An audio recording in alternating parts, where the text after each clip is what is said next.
¿Qué tal? A quienes nos están acompañando en este 19º Congreso Internacional de Gastronomía de la Universidad del Caribe, Gastronomía y Trazabilidad del Campo a tu Mesa, les doy la bienvenida a nuestra mesa de investigaciones. Tengo el gusto de presentarles a las y los ponentes que han dirigido sus esfuerzos por investigar las actividades derivadas de la gastronomía desde distintos enfoques. En esta ocasión nos acompaña la maestra Lisette Hernández Carnaya del Instituto Tecnológico Superior de Atlisco.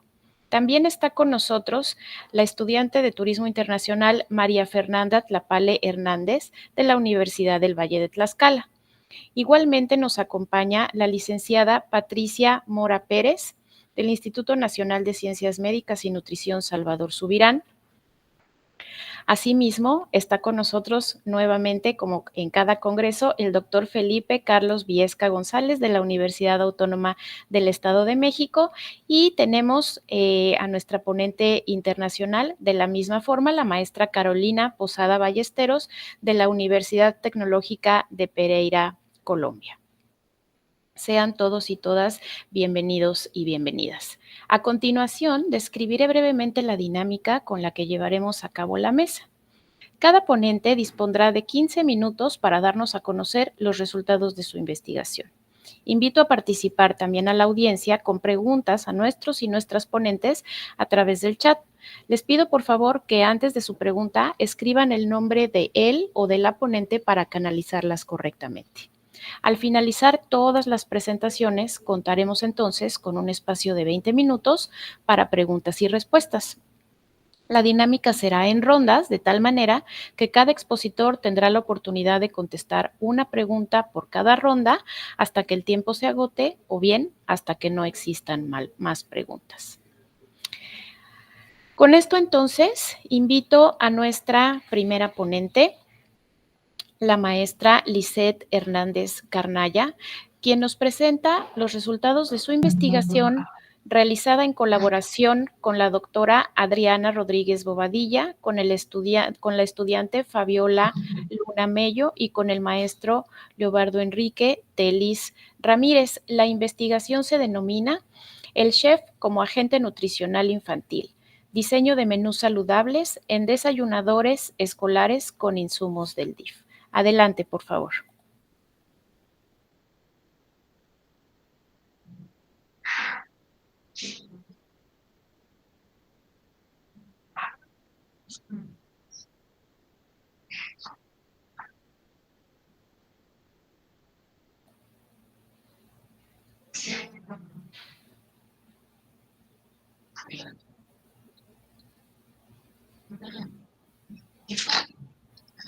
¿Sí se ve mi pantalla?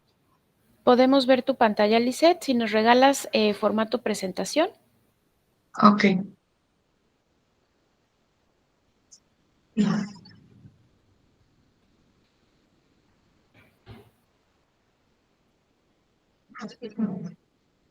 En la parte inferior derecha. Sí, sí, me voy. Sí, gracias. Sí, gracias. Ok.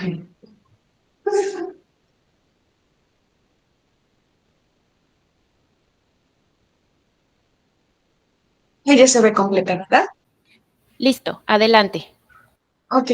El chef como agente nutricional infantil, diseños de menús saludables en desayunadoras escolares con insumos del DIF. Los compañeros que trabajamos en equipo fueron el maestro Leobardo Enrique, la licenciada Fabiola Luna y la maestra Diana Rodríguez y una servidora, la doctora Alicia Hernández Carnaya. Bueno, les pongo un poquito en contexto. Atlisco pertenece a uno de los 200 municipios del estado de Puebla. En este estado se lleva un programa que se llama Desayunadores Escolares, en el cual hasta el 2022 fue el último dato que pude sacar, 2022, ciclo 23, hay 62 escuelas beneficiadas dentro de nuestro municipio y el número de beneficiarios serían 6,006 estudiantes. En resumen, bueno, podemos decir que, bueno, los padres son los principales promotores de la influencia de la alimentación. Ellos son los encargados de que sus hijos consuman alimentos saludables, que hagan actividad física, que duerman bien y demás factores. En la región de Atlisco, Puebla, los comedores escolares promueven una educación nutricional importante, ya que muchas veces contribuyen a que los alumnos generen los buenos hábitos alimenticios. Nuestro trabajo se realizó en la Escuela Primaria 5 de Mayo y bueno, lo que hicimos fue que fueran los chefs allá y implementaran un menú saludable. Teníamos la limitante que solo era con los insumos que proporcionaba el DIF. Ahorita les voy a comentar cuáles eran. Concretamente, ¿qué hicieron los chefs? Se cocinó con menos grasa, se preparó alimentos con menos sal, se limitó la cantidad de azúcar y se procuró que los platillos contengan al menos el 50% de frutas o verduras. Y bueno, se trató de que los menús incluyeran proteínas, legumbres y semillas. Este proyecto se enfocó en elaborar menús nutritivos con los insumos que brinda el DIF, como ya les había mencionado. Y bueno, nosotros hicimos este estudio a lo largo de unos meses y podemos ahí observar que se disminuyó el bajo peso y el sobrepeso y bueno, el peso ideal aumentó un poquito, aunque la obesidad se mantuvo en los mismos límites según en ese periodo de tiempo, ¿no? El objetivo de este proyecto es evaluar el seguimiento nutricional de los alumnos de la escuela primaria 5 de mayo que hacen el uso de comedor escolar. Dentro de los específicos teníamos y primeramente identificar los hábitos alimenticios del alumnado mediante la aplicación de una encuesta inicial, evaluar el estado nutricional de los estudiantes mediante la medición de peso y talla en los meses de septiembre, octubre y noviembre, que fue el tiempo que se nos permitió como realizar el estudio, con el fin de clasificar a los alumnos por su IMC y detectar posibles casos de desnutrición o sobrepeso. Y como último objetivo específico fue desarrollar un recetario que son desayunos nutritivos adaptados a la institución educativa, pues como para que se quedara ahí el recetario y en los próximos ciclos escolares pudieran como implementarlo. La metodología. El presente estudio se llevó a cabo durante el periodo de agosto de 2023 y enero de 2024 en las instalaciones de la Escuela Primaria 5 de Mayo, que está ubicada en Atlisco, Puebla. Esta está adscrita al programa de alimentación escolar modalidad caliente, que favorecen a los estudiantes al acceso y consumo de alimentos nutritivos e inocuos, e inocuos en los planteles públicos. Esto quiere decir que, bueno, no todas las escuelas primarias de nuestra región tienen este programa de desayunadores escolares. El tipo de estudio fue observacional, transversal y cuantitativo. Participaron todos los estudiantes que dieron consentimiento a los padres o tutores para no meternos en problemas, porque al final, al tomarles peso y talla, pues íbamos a manipularlos y no queríamos nosotros meternos en algún problema y bueno, tuvimos que obtener el consentimiento de los padres. Primero se procedió a la medición de peso en báscula. Para esto se recomendó pesar y medir al alumnado antes de ingresar al comedor. En cuanto a la talla, se empleó una cinta métrica. Se realizó la toma de peso y talla del alumnado que asiste regularmente al desayunador, tanto como hombres y mujeres en los meses de septiembre, octubre y noviembre. Los resultados tenemos, bueno, primeramente nuestro primer objetivo era identificar los hábitos alimenticios del alumnado mediante una encuesta inicial. Hicimos 7 preguntas. ¿Cuántas veces consumes alimentos al día? Aquí marqué con rojo solo aquellas que se presentaron como en mayor porcentaje. Los alumnos consumen alimentos 2 veces al día. Esto quería decir que probablemente el desayuno era una de las 2 comidas que ellos iban a comer al día, así es que comían 2, porque también nos encontramos, aunque en menor porcentaje, algunos que solamente era su comida del día. ¿Desayunas diariamente? A veces. ¿Te preocupas por elegir alimentos saludables cuando comes? No. ¿Con qué frecuencia consumes frutas por semana? ¿Una o dos veces? ¿Con qué frecuencia consumes verdura? Igual una o dos veces. ¿Con qué frecuencia comidas chatarra por semana? Ya les explicábamos ahí lo que es los alimentos chatarra, 3 o 4 veces. ¿Qué grupos de alimentos te gustaría consumir en el comedor? Y bueno, mencionaron que pescado, carne, pasta, frutas, comida. Nosotros sabíamos que que esto no era posible porque los insumos, bueno, teníamos limitantes que solo se consumen los insumos del DIF y a veces los padres de familia cooperan con un poco de dinero, pero bueno, el pescado es caro a veces y no lo podían consumir. Entonces, también, ¿qué es otro resultado? Se diseñó un recetario nutricional general que fue implementado en el desayunador.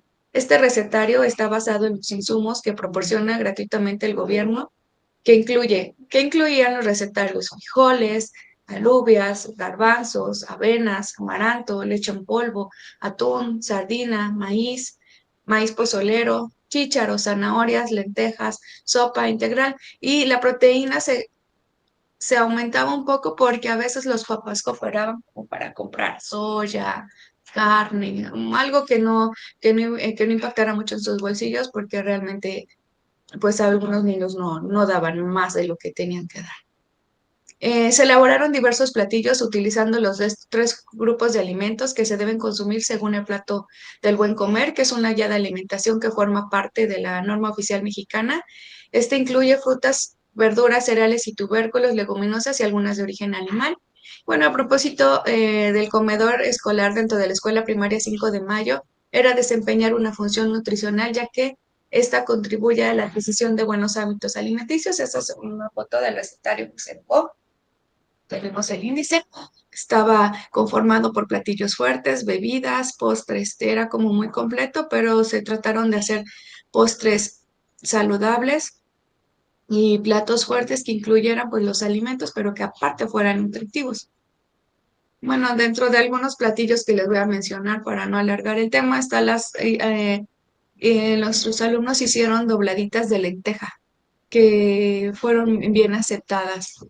Hacían agua, perdón, de avena, molotes de atún y sardina a la mexicana. Daban sardina a veces, entonces pues la sardina es rico en omega 3, es equivalente a lo que tiene el salmón, entonces los alumnos hacían un tipo de molotes. Galletas de avena con frutos secos, hotcakes de avena, no de harina, de avena, tortitas de arroz con queso en salsa de jitomate. Estos son algunos de los platillos, hicieron varios, pero puse algunos por mencionar. Posteriormente, otro de los resultados fue la valoración del estado nutricional del alumnado de la Escuela Primaria 5 de Mayo. Se evaluó el estado nutricional del alumnado que asiste regularmente, eh, conociendo sus hábitos y rutina alimentaria. Mediante este análisis se obtuvo la participación de 50 alumnos de distintos grados, de primero a sexto grado de una primaria. Son los que sus papás dieron el consentimiento para poder hacer el estudio, a los cuales les fue aplicada una encuesta inicial donde se conoció sus patrones alimenticios, que fueron los que mencioné al principio de los resultados. Posteriormente se llevaron a cabo las mediciones antropométricas a la población con ayuda de una báscula, una cinta métrica en los meses de septiembre, octubre y noviembre, obteniendo datos en peso, talla y alguna alergia que presentan ante algún alimento. Acto seguido obtuvimos el índice de masa corporal, que es la medida de relación entre el peso y la altura de una persona. Y se utiliza para aplicar las categorías de bajo peso, peso saludable, sobrepeso y obesidad. Y bueno, en el mes de septiembre eh, se obtuvieron los datos de 50 alumnos mediante su peso y talla, como ya lo mencionamos, y tuvimos los siguientes porcentajes. Bajo peso, el 6%, peso normal 78%, sobrepeso el 14% y obesidad el 2%. En octubre tuvimos 2% de bajo peso, peso normal el 80%, el sobrepeso 16% y obesidad el 2%. Entonces, en peso normal, ¿qué obtuvimos de resultados? Que el peso normal aumentó desde el 78 al 82% en los meses de septiembre, octubre y noviembre. Mientras que en los rangos de bajo peso y sobrepeso, al final disminuyeron del 6, 2 y 2% en septiembre, octubre y noviembre. El sobrepeso en septiembre estaba en 14, octubre 16 y al final 14. En la obesidad se mantuvo igual. Fue algo que no pudimos cambiar. Eh, la limitante a lo mejor en este estudio pues fue el tiempo que pudimos hacer las mediciones, pero de seguir el comportamiento que se mostró en esos 3 meses, se podría decir que pues sí influye la alimentación que llevaron en el desayunador. Recordemos que la mayoría hacía 2 comidas, por lo que esa era una de las 2 comidas que hacían. Y otra limitante, pues, era que no podíamos nosotros controlar que ellos afuera o al término del horario escolar, ellos pudieran consumir alimentos chatarra.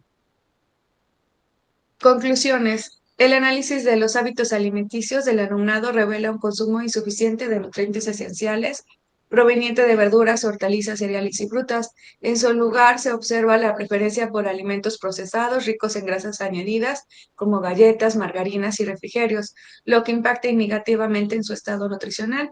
Inicialmente, la aceptación de verduras y leguminosas fue baja, pero tras ajustar la preparación de los platillos y combinarlas con otros alimentos, se observó un cambio significativo en su aceptación por parte de los alumnos. Esto quiere decir que, bueno, a lo mejor no te comían lentejas, pero cuando le haces una dobladita de lenteja, entonces ya se la comen.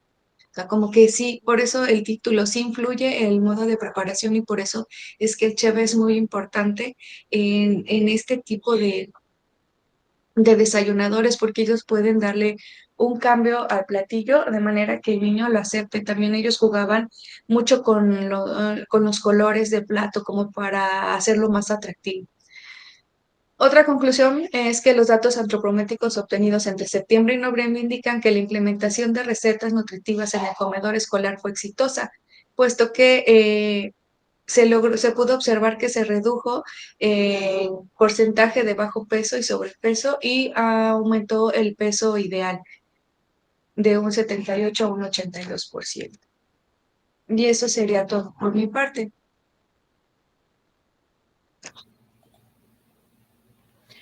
Muchas gracias, maestra Lisette. Sin duda, este es un proyecto muy pertinente que promueve el estado de nutrición y con ello el estado de salud de los niños, la educación alimentaria, ¿no? Tan indispensable para nuestras futuras generaciones y sobre todo que resalta la importancia del, de la intervención de los gastrónomos. Muchas felicidades. Gracias, maestra Lisette. Sí, gracias. Vamos entonces con la siguiente ponencia. Invito a compartirnos su presentación a la estudiante María Fernanda Tlapale Hernández de la Universidad del Valle de Tlaxcala. Adelante, María Fernanda. Esta presentación, bueno, el proyecto en colaboración con el maestro Enrique Herrera Fernández como director de proyecto, y el tema es el pulque de Nanacamilpa, gastronomía, nutrición y salud. Adelante, María Fernanda.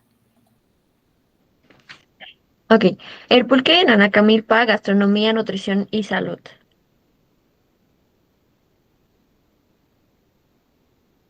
Al principio de la investigación me di cuenta que el pulque es una bebida tradicional mexicana que es elaborada a partir de la fermentación del aguamiel, del maguey, y es considerada una parte muy esencial de la identidad cultural de Nanacamilpa, Tlaxcala.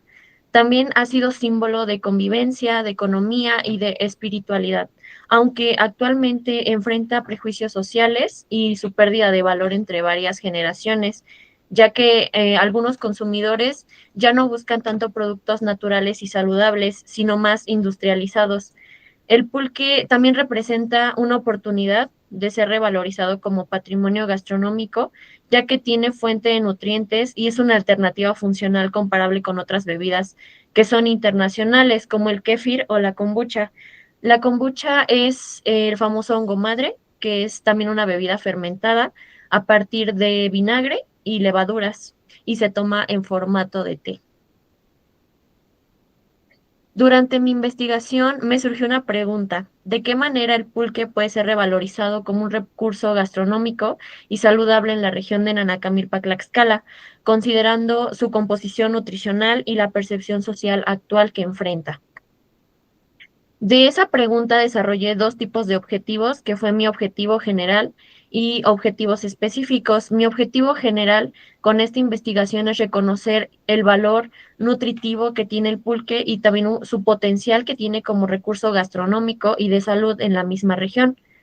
De mis objetivos específicos identifiqué tres, que fue identificar los principales nutrientes y las propiedades que tiene el pulque, documentar las prácticas tradicionales de producción y de transmisión de conocimientos, que más adelante lo estaré abordando de mejor manera, y el tercero, que fue analizar la percepción social y su integración en la gastronomía y el turismo local. Mi metodología fue un tipo de estudio cualitativo con un enfoque descriptivo y documental. Mi técnica utilizada fue una entrevista a productores de Nanacamilpa, en específico a 5. Aquí adjunté algunas imágenes de la investigación y también existió la revisión de artículos científicos sobre la composición y las propiedades que tiene el pulque. En mi análisis se integraron los resultados para identificar las coincidencias entre la percepción cultural y la evidencia nutricional que tiene. Mi entrevista constó de 19 preguntas que fue dirigida a 5 productores locales y su objetivo fue conocer su experiencia y las percepciones sobre el tema que abordé. Los resultados los adjunté, fueron 5 en específico en el que todos los productores me comentaron básicamente lo mismo. El primero fue que cada productor tiene de 5 a 15 años de experiencia en la elaboración del pulque y su conocimiento es en mayoría fue heredado por sus familiares, lo que refleja la transmisión generacional de esta tradición ancestral. El segundo es que la producción se realiza de manera diaria o semanal, aproximadamente de 50 a 100 litros por semana. El tercero es que reconocen un aumento reciente en el consumo, aunque señalan que, como ya lo mencioné, los jóvenes lo consumen muy poco debido a la competencia con las bebidas industrializadas y la estigmación social que se tiene del pulque. El cuarto fue que, a pesar de todo eso, reconocen el valor nutricional y los beneficios para la salud del pulque, destacando que puede brindar energía y favorecer a la digestión. Y también coinciden en que el pulque tiene un potencial turístico y gastronómico y manifiestan su disposición a participar en rutas turísticas o programas de promoción. En cuestión de la producción, el pulque es un proceso artesanal transmitido de generación en generación. Y el primer paso es que se selecciona el maguey maduro, que es de 8 a 15 años. Se extrae el aguamiel mediante el raspado. La persona que se encarga de este proceso se llama tlachiquero. El tercero es que se fermenten tinacales con semillas naturales que contienen levaduras, bacterias lácticas o inóculos. En Anacamilpa la producción conserva métodos ancestrales y tiene una gran carga simbólica, ya que representa trabajo, comunidad y orgullo identitario. Este esquema lo elaboré en compañía con los productores, lo que identifica que empieza desde la siembra, que como ya comenté es de 8 a 15 años, el capado, que es cuando se verifica si el maguey está listo para ser raspado, la succión del aguamiel, el transporte y el desecho se hace con animales de carga. El transporte es el que lleva la tina de pie, que ya lleva la semilla o el inóculo o las levaduras. Y el desecho normalmente se puede utilizar para algún otro tipo de alimento, como por ejemplo los misiotes o el pollo.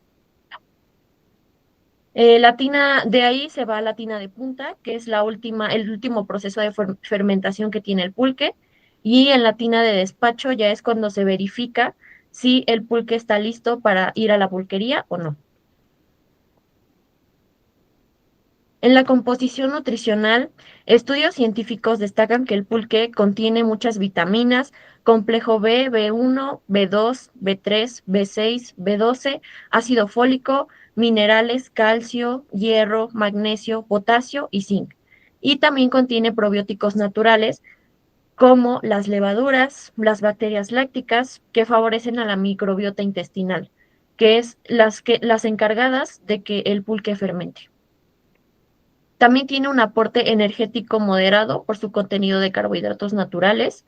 El pulque también puede considerarse una bebida funcional con efectos similares a los de fermentados internacionales. Como ya les mencioné, es el kéfir o la kombucha.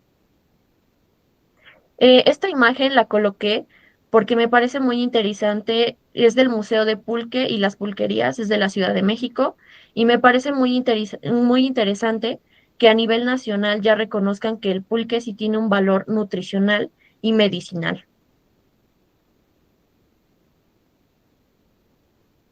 En los beneficios para la salud, como ya mencioné, mejora la digestión y favorece la flora intestinal, contribuye al fortalecimiento del sistema inmunológico, aporta vitaminas, minerales que son esenciales para el funcionamiento del metabolismo. Y también su consumo moderado puede mejorar la energía y el bienestar en general. Claro que, sin embargo, debe garantizarse una buena fermentación higiénica y controlada para evitar riesgos sanitarios. Esta imagen es de los 5 asombrosos beneficios de tomar pulque. Es de una pulquería muy popular en Puebla, Cerdán, que se llama Pulques La Pícara.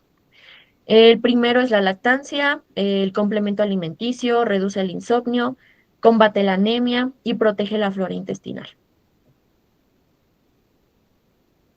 En cuestión de gastronomía y turismo, el pulque puede aprovecharse de muchas maneras y en la gastronomía moderna mediante platillos tradicionales como por ejemplo el pan de pulque, que es el que podemos ver en la imagen, las salsas, los curados y los postres artesanales como son los helados, las paletas de hielo e incluso ya hay un merengue de pulque y el famoso arroz con leche que también es nuevo, es un arroz que se integra con el pulque. Mis propuestas innovadoras podría ser en la coctelería, en helados, como ya lo mencioné, ya existen, reducción de pulque para carnes, que es como marinar las carnes con pulque. En turismo gastronómico, la integración de rutas del maguey y experiencias culturales. Actualmente en Nanacamilpa ya existen, de hecho, el principal rancho pulquero de Nanacamilpa es San Isidro y ya maneja lo que es la ruta del maguey y los talleres de degustación y de raspado. También su revalorización impulsa la economía local y fortalece la identidad regional de Tlaxcala. Como un dato interesante, el día 13 de octubre de 2025, Tlaxcala obtuvo la denominación de origen del pulque. También, así como hay muchas oportunidades de cómo ocupar el pulque, también hay problemáticas y yo puse muchas propuestas para ese tipo de problemáticas. La primera es la estigmación social, que mi propuesta es implementar campañas educativas y talleres en universidades sobre los beneficios nutricionales y culturales del pulque. El segundo es el bajo consumo juvenil, que mi propuesta es crear productos derivados que son atractivos para los jóvenes como cócteles, postres, bebidas frías y promoverlos en redes sociales. El tercero es la falta de promoción turística, que a pesar de que Nanacamilpa ya tiene muchas rutas y festivales locales del pulque, porque ya tienen la ruta de lo que es Maguey y los festivales tienen lo que es la Feria del Pulque. Aún así, siento que le hace falta un poquito más de promoción en cuestión de ciertos productores que son más pequeños que, por ejemplo, el Rancho San Isidro. Entonces considero que los productores un poquito más pequeños que los ranchos deben también ser revalorizados. El 4 es la ausencia de control e innovación y mi propuesta es ofrecer las capacitaciones técnicas a productores sobre la inocuidad, la fermentación controlada y el envasado correcto, en colaboración puede ser con universidades locales. Y bueno, como conclusión, puedo decir que la investigación, el pulque de Nanacamilpa, Gastronomía, Nutrición y Salud, logró su objetivo principal al reconocer y analizar el valor nutritivo que tiene el pulque y su potencial como un recurso gastronómico y de salud en la región. Se comprobó que el pulque es una bebida funcional natural que tiene vitaminas, minerales y probióticos que aportan beneficios al bienestar y a la digestión en general, y se constató que su producción mantiene prácticas artesanales, normalmente heredadas de generación en generación, reflejando la identidad y la tradición de Nanacamilpa Tlaxcala.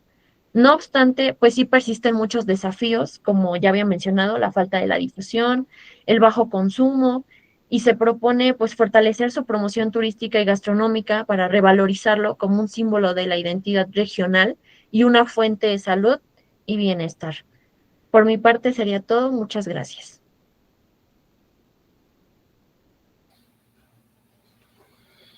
Muchas gracias, María Fernanda, por esta información que nos brinda. Sin duda, tu trabajo y tus propuestas muy significativas para promover la revalorización del pulque, esta bebida tradicional con gran valor nutricional, como nos comentas, y con mucho potencial, ¿no? Para promover la cultura, la salud, la gastronomía.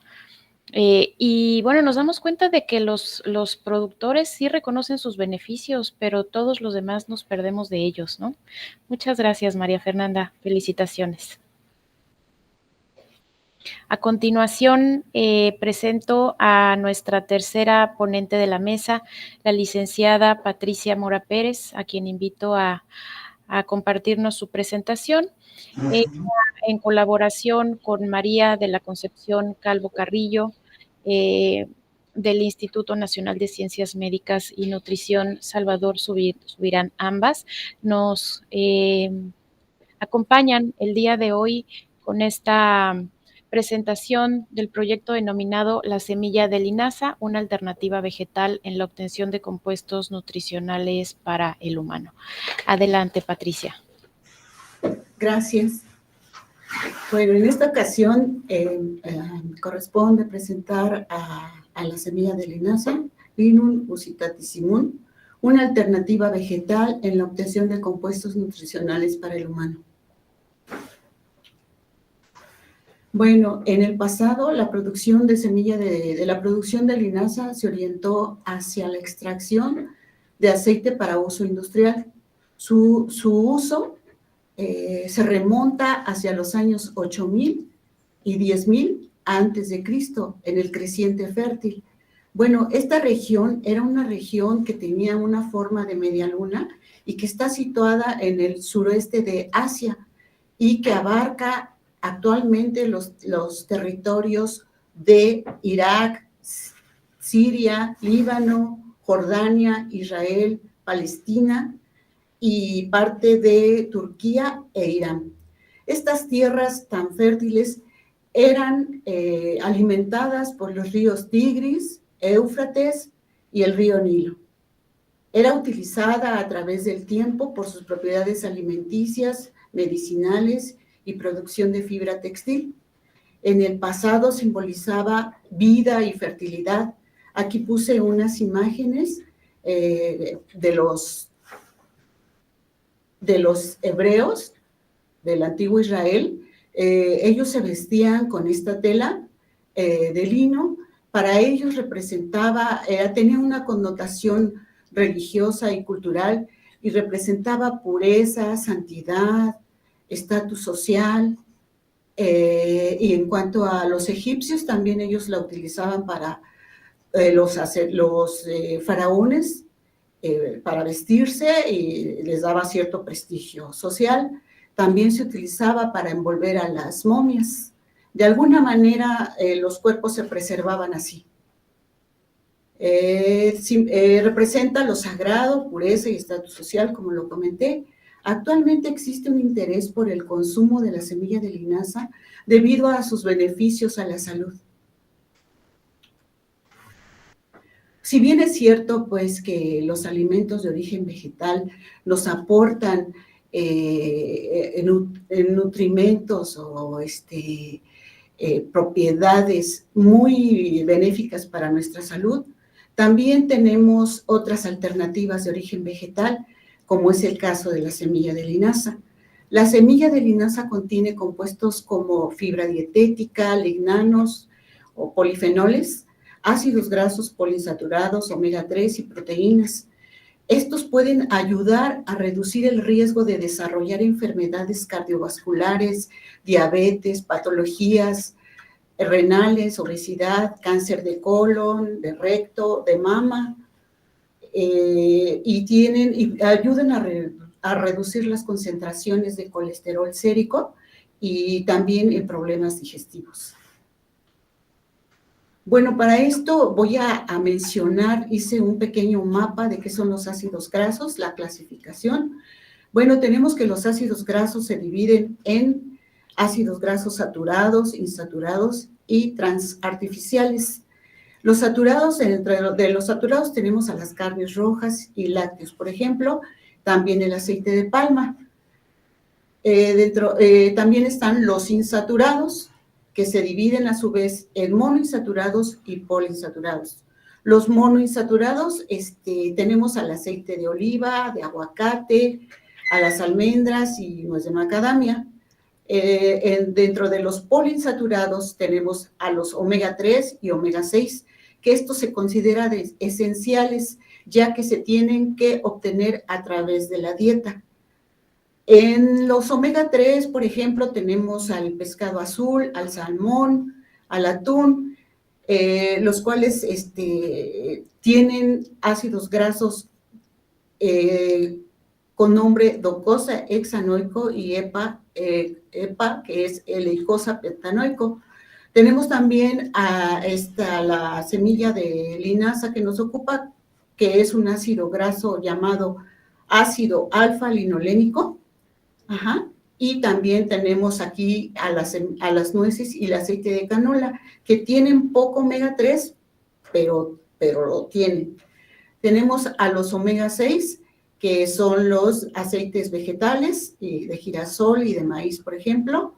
También tenemos las semillas de girasol y calabaza. Los ácidos grasos artificiales, que son los que más dañan la salud. Dentro de estos están los alimentos procesados, las margarinas, las frituras, productos de bollería y de pastelería. Vamos a hacer una breve descripción de qué son los ácidos grasos poliinsaturados. Los ácidos grasos poliinsaturados, o PUFAs por sus siglas en inglés, contienen de 2 a más dobles enlaces con configuración cis en su estructura hidrocarbonada. A temperatura ambiente son líquidos como los aceites vegetales. Los PUFAs son componentes integrales de todas las membranas corporales. Desempeñan un papel importante en la salud humana desde la etapa de la concepción hasta el desarrollo y el envejecimiento. Incluyen funciones en la composición de la membrana celular, el metabolismo, y también pueden ayudar a reducir las concentraciones, como lo había comentado, de colesterol LDL y mejoran la salud cardiovascular. Aquí puse tres ácidos grasos omega 3, tiene su estructura molecular, estructura hidrocarbonada. Se dice que son omega 3 porque en el carbono número 3 comienza su primer doble enlace, contando a partir del grupo metilo. Del otro lado tenemos al grupo carboxilo. Este es el ácido alfa-linolénico, el de arriba, el que sigue es el eicosapentanoico, y el que le sigue es el docosahexanoico, el DHA. Bueno, ahora vamos a hablar ya de lo que es el ácido alfa-linolénico. ¿Cuáles son sus características? Bueno, pues como sabemos, y como ya se los comenté, pues es esencial, ya que solamente lo podemos obtener a través de los alimentos. Ayudan a la salud cardiovascular, cerebral y sistema inmunitario. También tiene propiedades antiinflamatorias, controlan cierto tipo de cáncer, como los que les comenté, cáncer de mama, cáncer de colon, de recto. Pueden ayudar a reducir el peso corporal y el perfil lipídico, y también controla los síntomas de la menopausia, que esto es muy importante para las mujeres, ¿verdad? Que ya están en esa etapa. Bueno, la semilla de linaza también se puede utilizar tanto la harina como la semilla entera. Se utilizan en la elaboración de productos de repostería, pastas y productos lácteos, los cuales mantienen la concentración de compuestos bioactivos provenientes de la semilla. Como podemos ver, se pueden elaborar deliciosos platillos, como por ejemplo aquí tenemos unos panquecitos hechos a base de la semilla entera, yogur, helados, Bueno, se pueden elaborar una infinidad de platillos muy ricos con esta semilla, ya sea molida o semilla entera.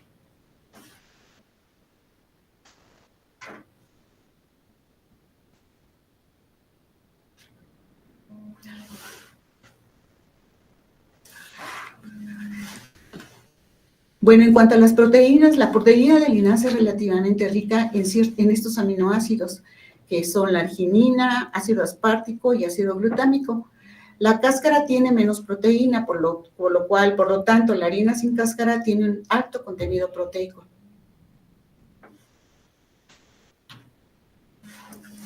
Ay, perdón, discúlpenme. El objetivo que me planteé fue evaluar el contenido de ácidos grasos omega 3, proteínas y fibra en la semilla de linaza, como potencial alternativa de compuestos nutricionales para el consumo humano. El procedimiento fue el siguiente. Para la extracción se realizó usando un solvente hexano, bajo condiciones de operación específicas. El contenido de aceite se calculó gravimétricamente midiendo la masa del extracto seco después de eliminar el hexano. Se utilizó un aparato tipo Soxhlet o similar que implica múltiples ciclos de extracción. Los ácidos grasos se cuantificaron por cromatografía de gases y en cuanto a la determinación de proteínas se midió el contenido de nitrógeno total y este se convirtió en un valor estimado de proteína mediante un factor de conversión. Aquí puse los resultados en esta tabla. De la semilla entera en 180 gramos, una taza, se obtuvieron 41 gramos de ácido alfa-linolénico y proteínas 36 gramos. Fibra insoluble 1.8 a 2.4. En cuanto a la semilla molida, que es un aproximado de 130 gramos, es una taza, se obtuvieron 30 gramos de ácido alfa-linolénico y 26 de proteínas. En una cucharada sopera, que pues viene siendo la recomendación de la cual ahorita les voy a mencionar las recomendaciones para los vegetarianos y veganos. El aceite de linaza, que son 100 gramos, se obtuvo una buena cantidad de ácido alfa-linolénico, 57 gramos, en una cucharada sopera 8.0 y en una cucharadita 2.8.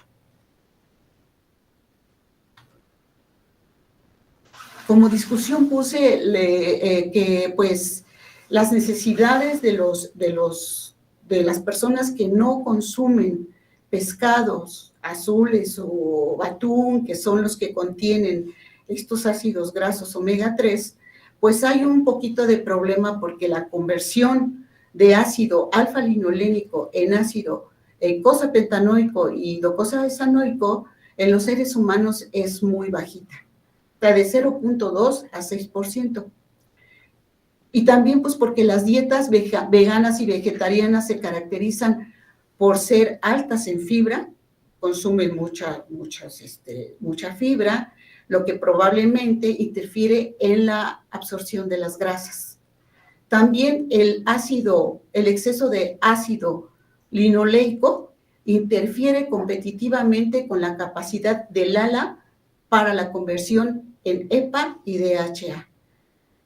Sin embargo, bueno, se recomiendan que las mujeres veganas y vegetarianas consuman de 1.1 gramos al día y hombres 1.7 gramos al día. En cuanto al resto de la población, pues seguimos teniendo no alcanzamos los niveles recomendados de omega 3, por lo tanto se recomienda que se consuman 250 a 500 miligramos de DHA y EPA diarios combinados, que son aproximadamente 2 raciones de pescado graso a la semana. La semilla de linaza entera proporciona una textura crocante a los productos de repostería, cereales, desayunos, barras de cereales y ensaladas. Una intervención mecánica previa, es decir, primero se tiene que remojar la semilla y después triturarla, ya sea, pues, no sé, en un molcajete o en la licuadora, y esto trae efectos positivos en la digestión y biodisponibilidad, además de mejorar la relación omega 6, omega 3, que pues la mayoría de la población la tenemos en 15:1, cuando debería de ser de 5:1, ¿verdad? Porque consumimos muchos aceites vegetales. Se recomienda el consumo habitual de la linaza molida. En cuanto a conclusiones, pues el proceso de extracción secuencial de la semilla de linaza permite obtener compuestos bioactivos y nutrientes esenciales como ácidos grasos poliinsaturados, como ya lo mencioné, omega 3, alfa-linolénico, proteínas y fibra de alto valor nutricional, promoviendo su uso en el desarrollo de alimentos funcionales y suplementos que contribuyen a mejorar la salud. La semilla de linaza constituye una de los nutrientes, de las fuentes de nutrientes, particularmente omega 3. A pesar de los beneficios presentados y de los estudios que se han realizado, la linaza continúa siendo investigada como potencial alternativa vegetal en la prevención y tratamiento de ciertos tipos de cáncer, como el de mama, próstata, colon, recto. Se espera comprender mejor en el futuro el papel de los lignanos, que tienen una importancia en la reducción del desarrollo de tumores, sobre todo en cáncer de mama.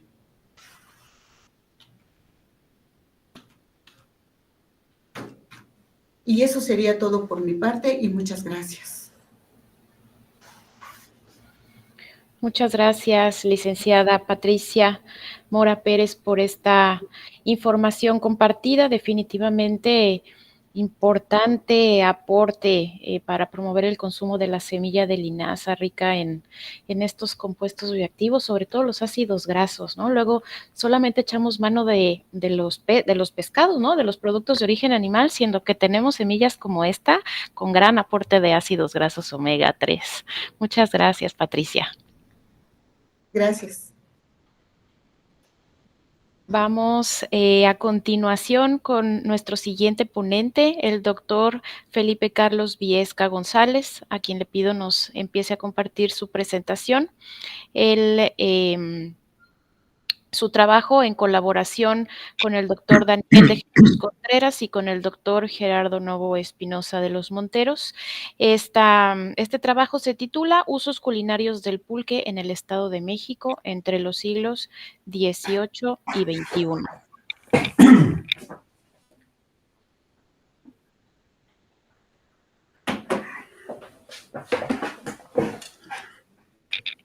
Le cedo la palabra al doctor Felipe Carlos Viesca González. Listo, doctor, ya estamos viendo su presentación. Adelante. Hola, ¿qué tal? Pues antes que nada, agradecer a la Universidad del Caribe, Angélica, la maestra Victoria y todos los demás compañeros, ¿no?, de la Universidad del Caribe, la oportunidad de presentar nuestros resultados de investigación. Y bueno, yo les voy a hablar del tema que ya se presentaba, ¿sí?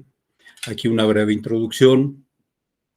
El maguey, bueno, pues es importante, se cultiva desde la época prehispánica en el altiplano mexicano, sobre todo en el altiplano mexicano, aunque esos son los usos pulqueros, ¿no? Sobre todo en esta parte del país, tiene múltiples usos. En la foto de la derecha, por ejemplo, pueden apreciar en la parte inferior una bolita blanca, ¿sí?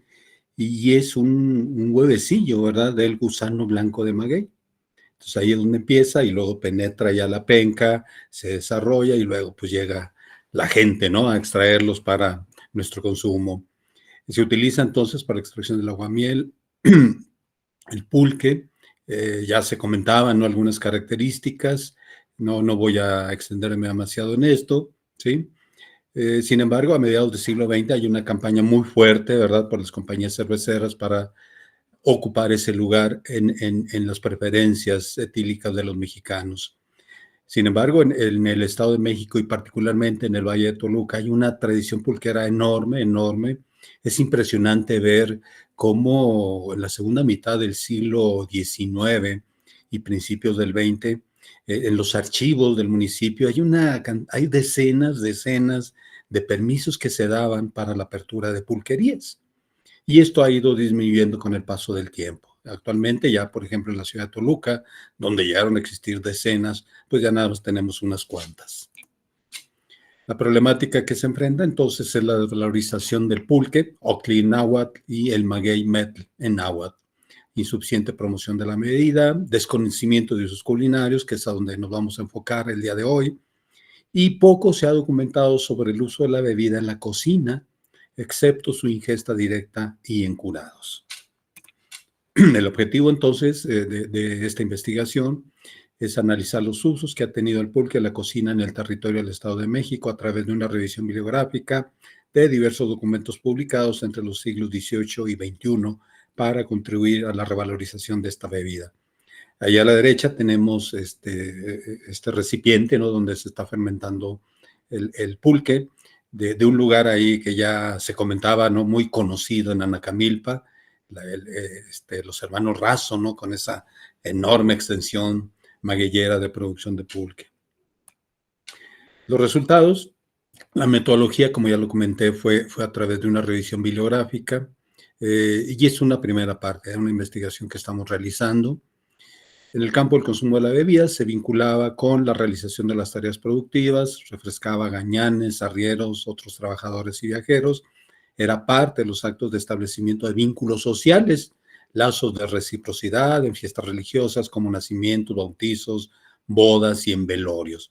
Como hasta la fecha, ¿verdad? Sigue siendo, afortunadamente, en muchas comunidades, sobre todo rurales, en muchas partes del país, insisto, sobre todo en el centro. Se utilizaba también en el levantamiento de las cosechas, en la comida cotidiana, para el trabajo comunal y como signo de hospitalidad o refresco. Los plantíos de maguey, aquí una cita textual del barón von Humboldt de 1822. Los plantíos de maguey de pulque remontan a tanta antigüedad como la lengua azteca. Los pueblos de raza otomí, totonaca y mixteca son aficionados al octli, que los españoles llaman pulque. En el Alto Llano Central, al norte de Salamanca, apenas se cultiva el maguey. Los más bellos plantíos que he tenido proporción de ver están en el Valle de Toluca y en los llanos de Cholula. Ya reconocía, ¿verdad?, el barón von Humboldt en ese recorrido que hizo por estos lares, la presencia importante, ¿no?, del maguey en el centro del país, Toluca y Puebla, ¿no? Aunque seguramente una extensión más amplia alrededor de esos valles de Apan. Durante el siglo XVIII, el pulque se usaba para tratar múltiples enfermedades o padecimientos por las propiedades anestésicas, diuréticas y purgantes que posee, para combatir problemas estomacales, diarrea, dolores de estómago, dolores de cabeza y piojos, para curar las heridas, estimular la lactancia, reducir el flujo menstrual.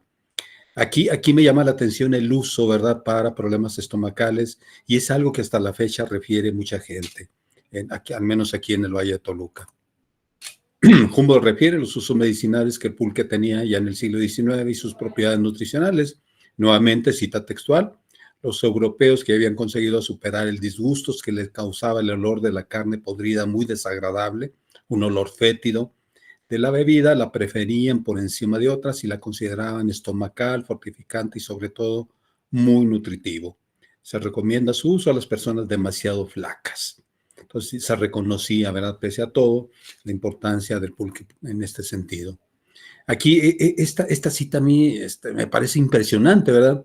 Quien duda de la importancia del pulque en la cocina, pues hay que mencionar este banquete de pulque que se brindó en honor de Maximiliano de Habsburgo, ¿sí?, en el otoño de 1866.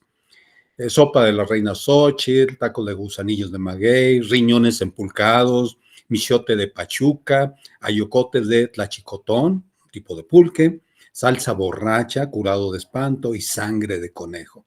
Entonces, un verdadero banquete que ofreció Maximiliano realmente, ¿verdad?, para tratar de identificarse y mostrar su identidad, su identificación con el pueblo de México. Ese fin fue el que se buscó, ¿verdad?, con este banquete del pulque. En las últimas décadas del siglo XVIII, en Tenango, Estado de México, a unos 20 kilómetros de aquí de Toluca, se publica este recetario de mexiquense, ¿verdad?, de doña Dominga de Guzmán, donde refiere 2 recetas con pulque. Aquí pasamos ya a encontrar evidencias, ¿verdad?, del uso del pulque para la elaboración de chicha y para unos buñuelos de molde. Para el siglo XIX, entonces ya era una bebida de consumo generalizado. Se destaca el pulque de Jocotitlán, ¿sí?, en el cual ya se identifica esta relación que se observa más especialmente al día de hoy entre las características que posee el territorio, cómo se trasladan a características sensoriales de nuestros alimentos, en este caso particularmente del pulque. Y esto Humboldt ya lo veía, ¿verdad?, en 1822. Del olor característico del pulque en general, que si no se encuentra en el de Toluca es porque el gran frío del Alto Llano modifica el curso de la fermentación. Fíjense, ¿no? Qué detalle tan interesante. Eso es lo que especulaba Humboldt, ¿sí? El pulque de Toluca no tiene ese olor tan fuerte, tan característico por el frío, por la altura, ¿sí? Tenemos una publicación, el recetario de las tías del siglo XIX, en el cual no se hace referencia alguna a alguna receta de guiso o bebida con el pulque, muy probablemente, como lo vamos a ver en la siguiente referencia, por el nivel socioeconómico, ¿sí?, de las personas que escribieron estos recetarios. Así tenemos como mera referencia que el cocinero mexicano, publicado originalmente en 1831, solo aparece el pulque en bebidas, en 11 recetas de curado, de frutas, semillas y huevo, no como parte de algún platillo postre. Evidentemente, ese recetario traía una fuerte influencia todavía, ¿verdad?, de la época colonial, ¿sí?, y una influencia europea, y muy probablemente por eso también no aparece, ¿verdad?, esta referencia al uso culinario del pulque. De Cortázar, para 1932, encontré este recetario fabuloso, ¿sí? Menciona 14 recetas, 2 de platos fuertes, una de tortillitas de Toluca, un tipo de tacos y taquitos de Querétaro, 4 de postres, galletas de hambre y bizcochos de pulque, volcanes, un tipo de pastelito, rosquitas de pulque, 8 recetas de pulques de almendra, apio, arroz, piña, nona, almendra, colorado y colonche. Aquí esta es una cosa muy importante que yo identifico en esta investigación, cómo se refieren algunas bebidas un poco ya en desuso, ¿verdad? Ya no se identifican como tales al día de hoy, como el colonche, ¿sí? La cocina de Toluca, para mi gusto, el recetario que tenemos más completo de Toluca son, no recuerdo exactamente, ¿no?, pero cientos de recetas en este libro, publicado en 1978 por las damas del DIF de aquella época, contiene 11 recetas, ¿sí? Una de habitas empulcadas, 9 de platos fuertes, ¿sí?, tinga mexicana, fileta a la mexicana, barbacoa en vaporera, pollo con pulque, de los más comunes, pollo en su sangre, asado con pulque, pollos borrachos, pollo en su sangre y tortillitas de Toluca, postres, buñuelos estirados y bebidas, ¿sí? 34 recetas, la mayoría alcohólicas, pero ni una sola con pulque. Lo que les comentaba, ¿no? Sí, se puede explicar porque lo integraron las damas del DIF vinculadas a las autoridades municipales de aquel momento. De la Rosa, la señora de la Rosa, en 1987, publica también un libro muy, muy bonito de cocina mexiquense y menciona, ¿verdad?, que el pulque es un rico aderezo de varios platillos y liga sabrosamente con chiles, carnes y verduras. Menciona 12 recetas con pulque, ¿sí? Ahí tenemos 6 de guisados, no los voy a leer nuevamente. Y salsa borracha, ¿verdad? Hasta la fecha yo creo que lo que más prevalece de preparaciones culinarias con pulque es la salsa borracha, ¿sí? Ya hay muchas variantes, sí, aunque creo que la tradicional es con chiles pasillas. Pan blanco, también prevalecen hasta la fecha, ¿verdad?, algunas recetas de pan de pulque, postre, galletas de pulque, bebidas, pulque de cebada, tipo vino y pulque curado de tuna. Es lo que aparece en este recetario, un libro, ¿no?, realmente de cocina mexiquense que incluye algunas recetas. Tenemos que los sabores del Estado de México, 2007, son recetas de 45 municipios y solamente contiene una, ¿verdad?, de un curado de betabel. Muy extrañamente, pero bueno, pues eso fue lo que se recopiló en un libro que publicó la UAM en el año 2009, en el cual tuvimos oportunidad de participar.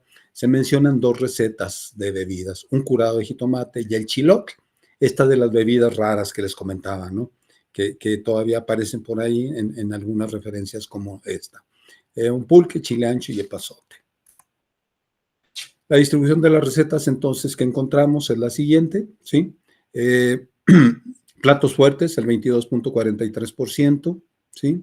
Y luego siguen bebidas, particularmente curados, 16%, postres, 18%, ¿sí? Entradas, 4%, salsas, el 2%, panes, 2%. Entonces predominan muy curiosamente, ¿verdad? Y muy positivamente predominan 22 recetas de platos fuertes con el 43%, lo cual menciona, ¿verdad?, que sí era algo muy utilizado el pulque en preparaciones, en platillos, ¿sí?, que desafortunadamente pues ha ido desapareciendo.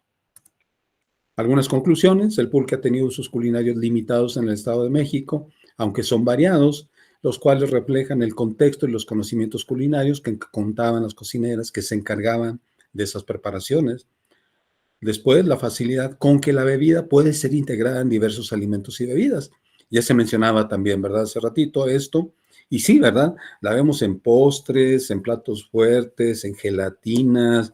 Ahorita recuerdo, ¿verdad?, a la señora Claudia Hernández de Santiago de Anaya, ¿sí?, el pueblo de Hermosillo, que elabora menús, ¿verdad?, una cocinera tradicional que elabora menús completos basados en aguamiel y pulque.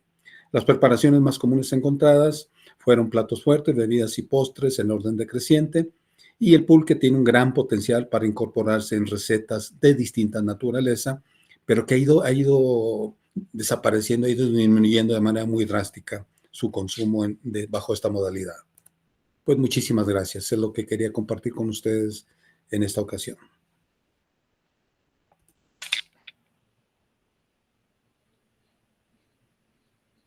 Muchas gracias, doctor Felipe Carlos Viesca González de la Universidad Autónoma del Estado de México, por esta información compartida. Sin duda, rescatar, reconocer y difundir los usos, tantos usos que ha tenido el pulque, los usos culinarios, los usos medicinales, las propiedades nutricionales, además de revalorar el producto, pues han sido parte de nuestra historia y nos brinda identidad, pero sobre todo lo que menciona usted de que es fácilmente se le puede incorporar a las recetas, ¿no? Entonces, además de todo lo que ya se hizo, pues lo que se puede hacer con él, ¿no? De aquí en adelante, doctor, muchísimas gracias. Gracias Muchas por lo gracias a compartido. ustedes. Vamos con la última, pero no menos importante, por supuesto, ponencia de nuestra mesa del día de hoy. Nos acompaña la maestra Carolina Posada Ballesteros, quien hace su trabajo de investigación en colaboración con Juan Camilo Rivera Aranzazú. Los dos provienen de la Universidad Tecnológica de Pereira en Colombia. Le pido, maestra Carolina, si nos puede compartir, por favor, su presentación. Y el tema es Laboratorio Gastronómico Sostenible, un escenario práctico para crear, compartir y soñar en torno al turismo, la gastronomía y los patrimonios alimentarios. Adelante, por favor, maestra Carolina. Bueno, buenas para todos. De antemano me disculpo si en algunos momentos va a tener que cerrar el micrófono, pero estoy un poquito mal de la garganta. Pero bueno, espero que todo pueda quedar muy claro. Como lo decían en el inicio, pues nuestra ponencia se llama Laboratorio Gastronómico Sostenible, un escenario práctico para crear, compartir y soñar en torno al turismo, la gastronomía y los patrimonios alimentarios. Esta ponencia la realizamos el docente doctorante Juan Camilo Rivera Aranzazú y quien les habla, Carolina Posada Ballesteros, ambos de la Universidad Tecnológica de Pereira. Bueno, para dar un poco de contexto de dónde está ubicado el laboratorio gastronómico, nos vamos a la ubicación del municipio de Pereira, el cual queda en el centro occidente del país de Colombia. El Laboratorio Gastronómico Sostenible es un escenario de formación de la Universidad Tecnológica de Pereira y este soporta los programas de turismo sostenible, además de posgrados como la maestría de agronegocios del café y además soporta también diferentes grupos de investigación, como es el Grupo de Investigación en Turismo Sostenible. Esta ponencia está enmarcada en la línea de investigación, actualidad y prospectiva de la educación en turismo, y pues esta línea de investigación tiene como propósito dar a conocer diferentes procesos de investigación aplicados en las aulas de aprendizaje práctico de los diferentes laboratorios gastronómicos, y además aporta a los diferentes procesos de educación formal y no formal en cuanto al turismo y la gastronomía, específicamente en un territorio declarado como Patrimonio Cultural Inmaterial de la Humanidad, como lo es el paisaje cultural cafetero. Como se trata en otra ponencia o en otra mesa de investigación, el paisaje cultural cafetero es declarado por la UNESCO en 2011 como Patrimonio Cultural de la Humanidad, y este PCC, Paisaje Cultural Cafetero, básicamente reúne 47 municipios de 411 veredas de 4 departamentos del país, como lo son Risaralda, Quindío, Caldas y el Valle del Cauca. Y para llegar a esta declaratoria, pues se tuvieron en cuenta 16 atributos en este paisaje cultural cafetero, donde se expresan diferentes valores excepcionales y universales, entre los que se encuentra el cultivo de café de montaña y de ladera, el tipo de cosecha, es un grano que se cosecha grano a grano, el patrimonio natural del territorio, la tradición histórica en la producción, el relevo generacional que hay en torno a toda la cultura cafetera, las diferentes tecnologías y formas de producción en la cadena productiva del café, el minifundio cafetero y todo el patrimonio arquitectónico que tiene que ver en estas 4 áreas o departamentos que acabo de mencionar. Más adelante voy a profundizar también un poco más, pero en el marco de las diferentes investigaciones que se han realizado en el laboratorio gastronómico, hubo una que ya voy a profundizar un poco más, que es donde se declara la arepa como patrimonio cultural de la ciudad de Pereira. Bueno, este es un grupo de estudiantes de segundo semestre del programa de Turismo Sostenible. Es la primera clase, es la primera materia donde ellos tienen el primer acercamiento al laboratorio, a la cocina, a las preparaciones y demás, y pues de hecho creo que en las caras de todos los estudiantes se puede ver lo grato que son este tipo de actividades. Porque decimos que es un lugar o un espacio para crear, compartir y soñar.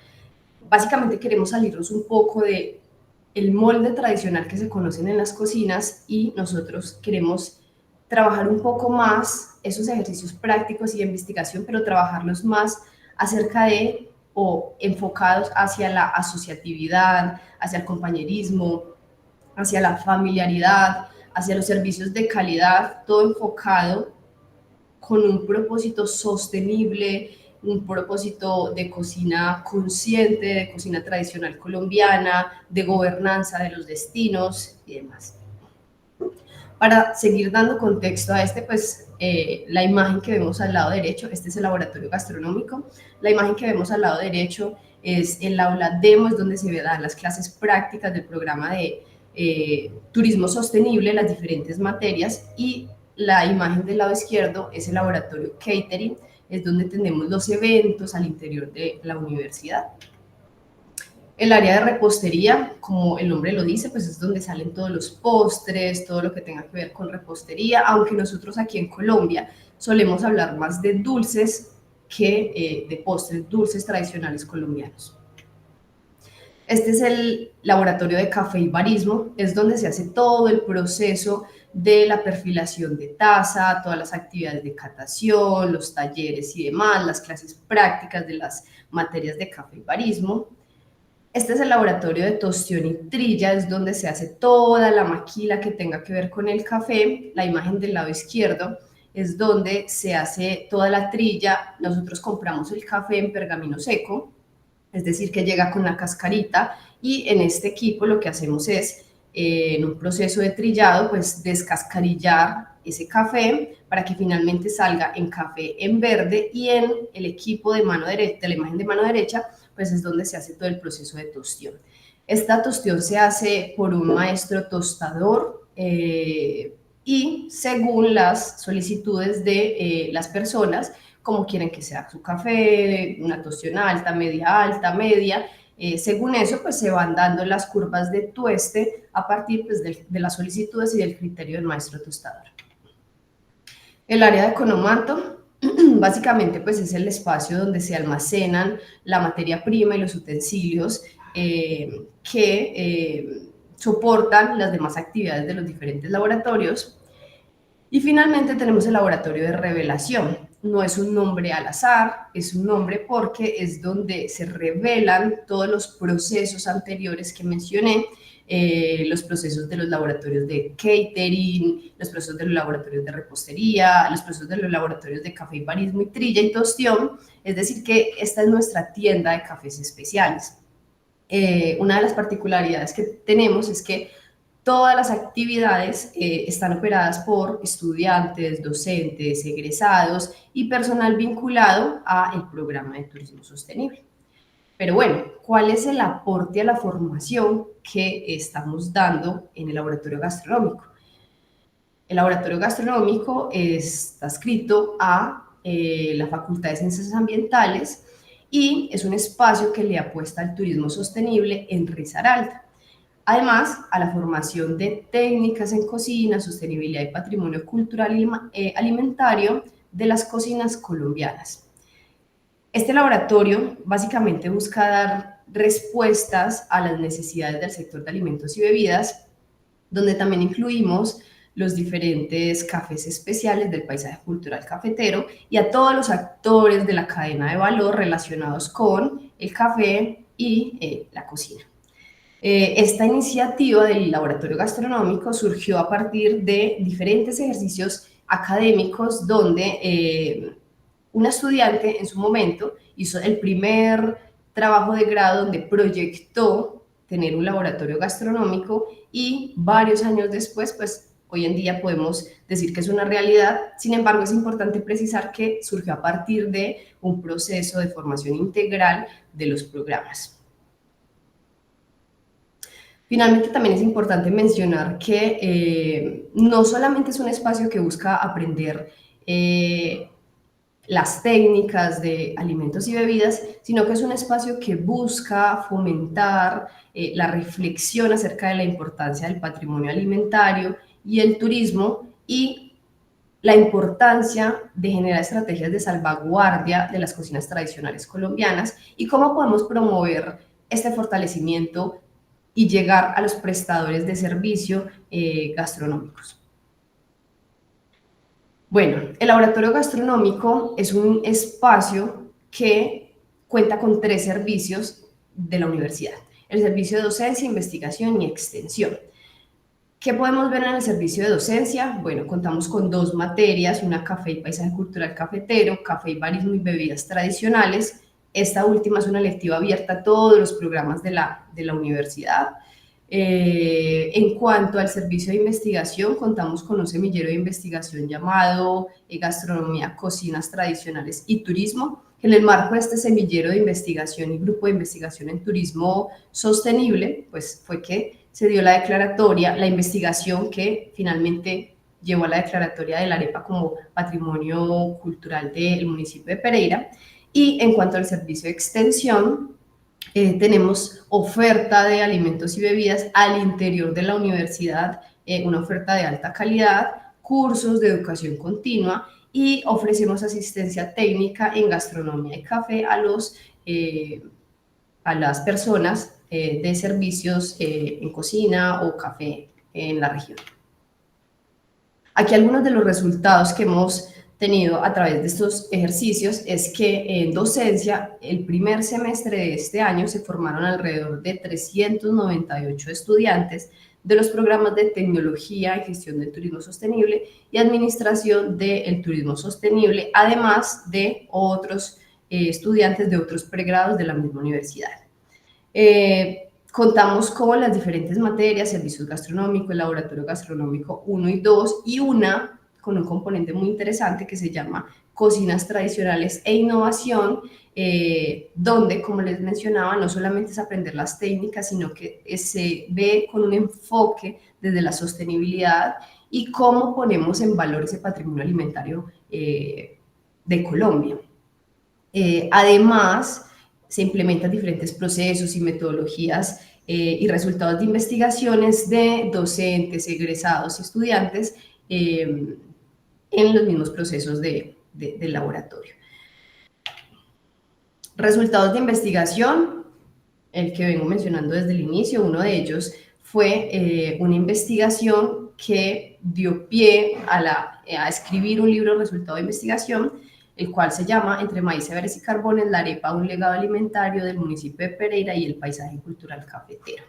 Esta investigación dio aporte a la difusión y apropiación social del patrimonio cultural inmaterial del municipio, donde se documentaron las diferentes prácticas y saberes alrededor de la elaboración de las arepas de maíz, caso de estudio puntual el municipio de Pereira. Y por otro lado, se generaron estrategias de fortalecimiento para las capacidades técnicas en cuanto a los prestadores de servicios gastronómicos. Algunos resultados en la extensión también es que pues se han generado diferentes procesos de extensión donde se han desarrollado proyectos como uno que se llama Desarrollo de Capacidades en la Cadena de Valor de Cafés Especiales para la competitividad y sostenibilidad del paisaje cultural cafetero. Aquí se desarrollaron o se implementaron diferentes cursos de formación en estrategias híbridas, virtuales y presencial. Algunos de estos cursos fueron Café y Turismo para la Sostenibilidad del Paisaje Cultural Cafetero, Diseño de Administración e Innovación en Tiendas de Café Especializadas, Buenas Prácticas de Manufactura y Técnicas de Cocina Colombiana, Alimentación Consciente, Nutrición, y demás, y en estos talleres han participado alrededor de más de 400 personas. Pero bueno, ¿cómo ponemos en valor todo esto que estoy mencionando y cómo ponemos en valor el patrimonio? Tenemos diferentes estrategias, en este momento quiero mencionar tenemos dos eventos, uno que se llama ¿A qué sabe Colombia? En este evento se hace semanalmente y lo que hacemos es evocar una región del país y para fomentarlo desde la cocina. Es un menú a 3 tiempos, donde cada semana lo que buscamos es traer una región del país a los comensales que vienen y nos visitan. Y otra de las estrategias que tenemos es Jueves Montañero. Esta estrategia pues busca resignificar el término montañero. A veces se suele entender de mala manera el término y puede sonar hasta un poco ofensivo. Nosotros queremos resignificar ese término y que cada vez nos sintamos más orgullosos de esto, pero a través de la alimentación, a través de la gastronomía, a través de la cocina tradicional colombiana. Otra de las estrategias que venimos desarrollando es participar con estudiantes, con niños, cafeteritos, niños donde les empezamos a inculcar la importancia de la alimentación consciente, de la siembra, de la cosecha y todo lo que tenga que ver alrededor del patrimonio alimentario. Bueno, el laboratorio gastronómico, como decimos, es un espacio para crear, compartir y soñar, pero es un espacio que además de desarrollo personal y profesional de los colaboradores e integrantes que están en todo este espacio, en todo este escenario, como los monitores, estudiantes, practicantes, rotantes, egresados, personal administrativo vinculado a la universidad, docentes, decimos que más allá de ser ese espacio académico y profesional, pues es un espacio que promueve la formación personal y a su vez se enfoca en ser una escuela de proyección para la vida.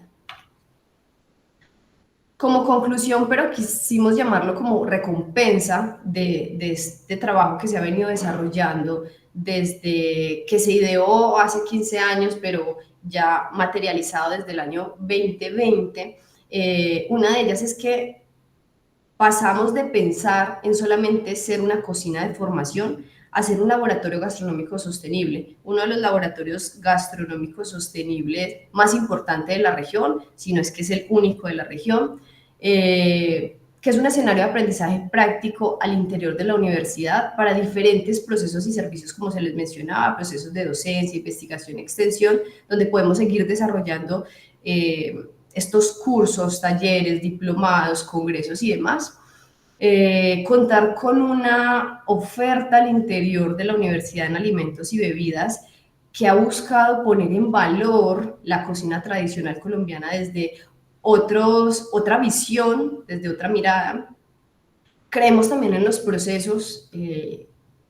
La mayoría de personas que están, casi que el 95% de las personas que están vinculadas al laboratorio gastronómico han tenido un proceso al interior de la universidad, han sido estudiantes, han sido monitores, que ahorita vemos como docentes investigadores, directores, coordinadores y demás. Entonces, es un poco lo que nosotros llamamos como recompensa y es creer en esos procesos de las personas.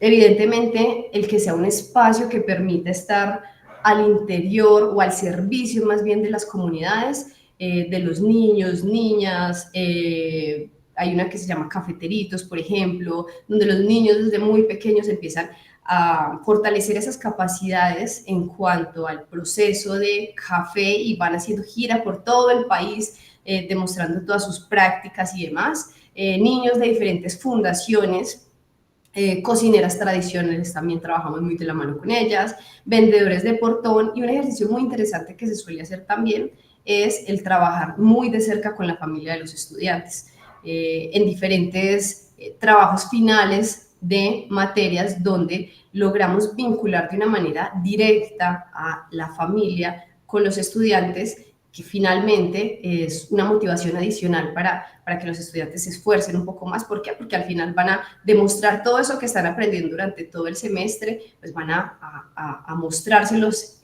servidos en un plato a su familia, pero también entendiendo ver no la gastronomía solamente como un servicio, sino como un atractivo turístico. Y finalmente, lo que les mencionaba, pues es un espacio para el desarrollo humano y profesional. Entonces, lo que les decíamos, no solamente es un espacio académico, sino que es donde seguimos impulsándonos y creciendo y demás. Para finalizar, los dejo con un video donde contextualiza un poco más lo que es el laboratorio, dura 1 minutico y medio.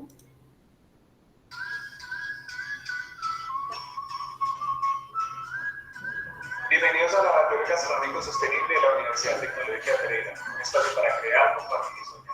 Acá podrán aprender todo lo relacionado con el café y sus atributos y aprender a preparar el mejor café suave del mundo en el paisaje cultural cafetero. También, si eres amante de la gastronomía, podrás aprender a cocinar todas las preparaciones tradicionales de nuestro paisaje cultural cafetero.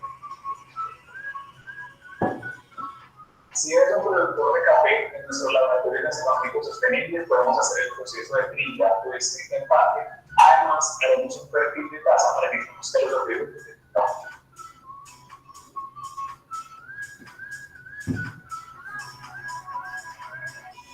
El programa de turismo sostenible en el laboratorio gastronómico ofrece a todos los estudiantes prácticas de cocina, bien sea a través internacional, nacional o local, y que sea el espacio para poner en práctica las actividades de la cocina tradicional.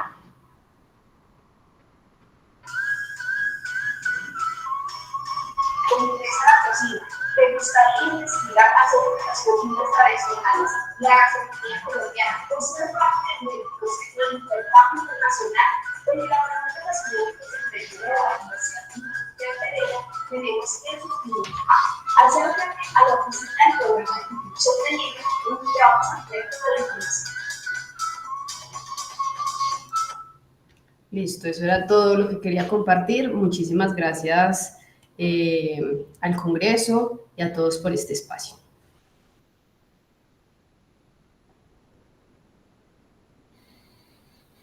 Muchas gracias, maestra Carolina Posada, por lo compartido. Definitivamente este laboratorio gastronómico, una estrategia muy eficaz de formación integral al servicio de tantos sectores, no nada más de los estudiantes, ¿no?, sino de tantos sectores.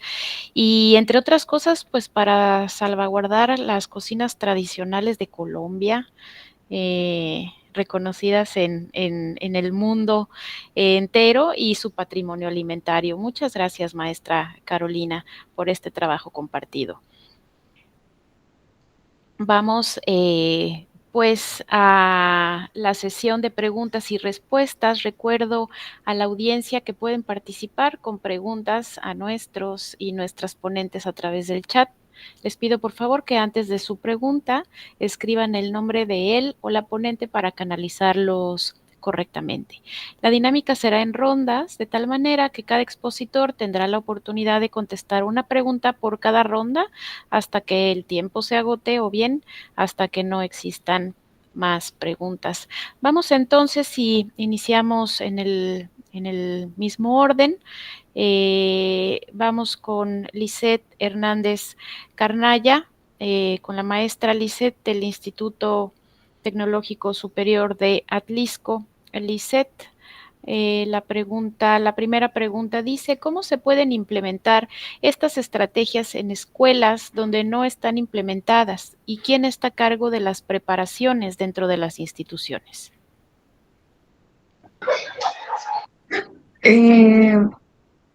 ¿No quiere contestar alguno de mis compañeros? Sí, claro, yo contesto. Adelante. Bueno, buen día. Algunas estrategias en las que podemos nosotros implementar dicho recetario en escuelas que no están puestas o implementadas es a base de que también nosotros hagamos un convenio en la que podamos participar con todas las demás instituciones. Al hacer este convenio, entonces a nosotros nos informan como institución que cuentan con el desayunador y tienen el apoyo también del gobierno de los insumos que brindan. Entonces, al tener este convenio entonces nosotros podríamos participar y entonces hacer como que más amplio nuestra participación. De acuerdo, muchas gracias. Vamos, nuestra siguiente pregunta para María Fernanda. ¿Cuál es el valor nutricional del pulque? ¿Podría entonces considerarse como una bebida con probióticos que fortalezca la microbiota intestinal? Adelante, María Fernanda. Sí, el pulque se destaca por ser una bebida fermentada natural y que sí contiene probióticos que ayudan a la microbiota intestinal. Su valor nutricional normalmente son minerales, vitaminas B y C, carbohidratos como fósforo y tiene beneficios y nutrientes ya que su proceso de fermentación es con microorganismos como levaduras y inóculos que favorecen a la microbiota intestinal. Excelente, muchas gracias, María Fernanda. Nuestra siguiente pregunta es para la licenciada Patricia Mora del Instituto Nacional de Ciencias Médicas y Nutrición. Por el buen aporte de ácidos grasos de linaza y semillas similares, ¿son una buena opción para aquellos consumidores que no consumen pescado y huevo regularmente? Sí, claro que sí. Es una buena opción, solamente que la conversión de ALA, como lo comenté, a DHA y EPA, pues es bajita. Sin embargo, si se remojan las semillas y luego se trituran, pues es mucho mejor la biodisponibilidad de las semillas. De acuerdo. Muchas gracias, licenciada Patricia. Vamos con nuestra siguiente pregunta para el doctor Felipe Carlos Viesca González de la Universidad Autónoma del Estado de México. Doctor, aquí está. ¿De qué manera el pulque puede revalorizarse en la gastronomía contemporánea del Estado de México, más allá de su consumo directo y curados tradicionales? Sí, lo que se ha documentado y hemos visto en trabajo de campo es que se puede incorporar, ¿no?, a una gran diversidad de preparaciones, ¿sí? Desde entradas, platos fuertes, postres, por supuesto que en las bebidas, ¿sí? Y lo que hay que hacer, pues, es difundir, yo creo, ¿verdad? Mucho del trabajo que hay que hacer es difundir estas características, estas propiedades, entre las personas involucradas directamente en la preparación de los alimentos y los dueños de establecimientos de alimentos y bebidas. De por sí ya enfrenta una grave problemática el pulque, ¿sí? Aunque en los últimos años hay una revalorización y hay una neocultura del pulque en el centro del país, la Ciudad de México, por ejemplo, pero sí falta dar a conocer estas características, estas propiedades y esta versatilidad que tiene el pulque para integrarse fácilmente en distintos tiempos culinarios, ¿no? En la cocina. Muchas gracias, doctor Carlos. Nuestra siguiente pregunta para la maestra Carolina Posada. Dice acá, la UNESCO declaró al taco como Patrimonio Gastronómico de México, es decir, de todo el país, pero en Colombia, el haber declarado la arepa Patrimonio Cultural de Pereira podría generar conflicto de intereses gastronómico y turístico y por ende económico con otros departamentos de Colombia. Es decir, los rellenos son diferentes. En todo caso, ¿no son los diferentes guisos los que podrían ser representativos de cada región? ¿O qué piensa usted? Bueno, muy interesante la pregunta. Primero, de pronto, hacer una salvedad y es que en Colombia no se puede hablar de arepa. De hecho, en la investigación nos dimos cuenta de ello. No podemos hablar de la arepa porque no es una sola. En Colombia tenemos cientos de tipos de arepas. Digamos que podríamos decir que la arepa es igual, para nosotros es igual que para ustedes la tortilla, que puede tener diferentes variaciones, diferentes ingredientes y demás. De hecho, en la investigación se determina que se puede, o bueno, en el proceso de la investigación encontramos que casi que un 100% de los colombianos todos los días comen arepa, de la arepa que sea, de la región que sea. Entonces, teniendo en cuenta esto, en Pereira, el Consejo Municipal de la Alcaldía de Pereira declaró la arepa pereirana como patrimonio cultural y gastronómico del municipio de Pereira. Que puede entrar a competir, yo lo veo más bien como una oportunidad para que más adelante se pueda visibilizar y se pueda declarar las arepas colombianas como patrimonio inmaterial de todo el país. Pero entonces esto me parece que inicialmente es un gran acercamiento, fue un gran logro que pudimos obtener, que de esta investigación se pudiera generar esta declaratoria. Pero sí, más que competir, creo que es un avance, es un aporte a. Muchas gracias, maestra Carolina. Con eso terminamos la primera ronda. Vamos con la segunda. La pregunta entonces para Lisette Hernández o coautores dice así. ¿Qué tan dispuesta está la familia en la implementación de las preparaciones propuestas en los comedores o en su propia casa? ¿Cómo se puede incentivar entre las familias una alimentación más saludable? Aquí la verdad sí batallamos un poquito con la cuestión de las familias, ya que el sector al que pertenece es un poquito baja. Entonces sí, en algunas preguntas nosotros hacíamos cuestión de que si era el único alimento que comían o no. La mayoría, o más o menos un cierto número, comentaba que era el único alimento que hacían en el desayunador y de ahí esperaban hasta el siguiente día. Eso sí nos causó un poquito de alerta porque sí es como fomentarlo. Entonces también se hicieron algunas prácticas como hacer más creativa la comida, incentivarlos a que ellos mismos pues soliciten en medida de lo que también podían por la adquisición económica que tienen sus familias, pero como incentivar ellos que propicien en su casa de que se me antoja en lugar de las papas, se me antoja algo más saludable, avena, frijoles, entonces, pues, o las tortitas que luego realizaban. Entonces, con eso también nosotros buscábamos como que tanto el alumno también fuera partícipe de su alimentación, así como dar a conocer el recetario con los padres de familia, de decir, aquí está el recetario, también lo pueden pasar a leer, por si gustan también ellos como que enriquecer su léxico culinario, digámoslo de esa forma. Entonces, para que también fuera un complemento. y hacerlos partícipes, tanto alumnos como padres de familia. Sí tuvimos cierta como resistencia en ese aspecto, pero unos que otros sí lográbamos que se adentraran, nos interesaban en la alimentación de sus hijos principalmente. Muchas gracias, doctora Adriana Rodríguez. Vamos con María Fernanda. La pregunta dice, ¿qué canales o medios de difusión se sugieren para comunicar los beneficios del pulque en los ámbitos académico y de salud y cómo se puede promover en el turismo? Ok. Algunos canales que se pueden utilizar para promover el valor nutricional que tiene el pulque pueden ser redes sociales o incluso se pueden realizar campañas en universidades cerca del mismo municipio de Nanacamilpa o incluso los mismos productores ir a dar una plática eh, sobre el valor nutricional que tiene y sobre sus beneficios.